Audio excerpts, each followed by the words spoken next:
એક જબરદસ્ત મોટું સંકુલ, એમાં 2 સ્કૂલ, એક ઇંગ્લિશ અને એક ગુજરાતી. એક સ્કૂલ 12 વાગે છૂટે અને એક 12:10 છૂટે. 12 વાગે ઇંગ્લિશ સ્કૂલ છૂટી, છોકરો બહાર આવ્યો. એ સંકુલમાં એક પાણીનો કૂવો, ગામના બેનું દીકરીઓ પાણી ભરવા કૂવા ઉપર આવે. 12 વાગે સ્કૂલ છૂટી, છોકરો બહાર આવ્યો. એની મમ્મીને પાણી ભરતા જોઈને, હાય મમ્મી.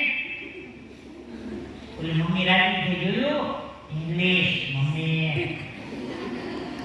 બીજો છોકરો બહાર આવ્યો, હાય મોમ. એ કેવું કીધું, મમ્મી કરતા મોમ હે મમ્મી. એમાં છે ગુજરાતીનો છોકરો બહાર આવ્યો. ગુજરાતીનો છોકરો બહાર આવ્યો ને માને પાણી ભરતા જોઈ, માં કરે હરિકા તો પાછળથી ભેટી ગયો. માં તારી પાસે 3 પાણીના બેડા છે ને, લાવ એક બેડું હું ઘેરે મૂકી જાઉં. આ ગુજરાત.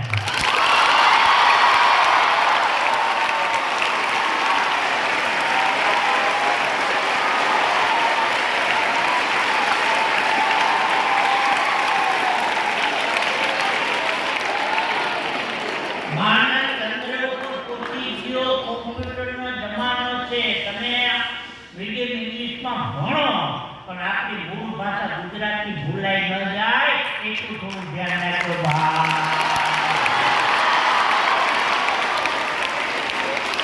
ઓકે, બાય બાય ને થેન્ક યુ ને સોરી ને હળગાવી કૂતરું વાહન પડ્યું ને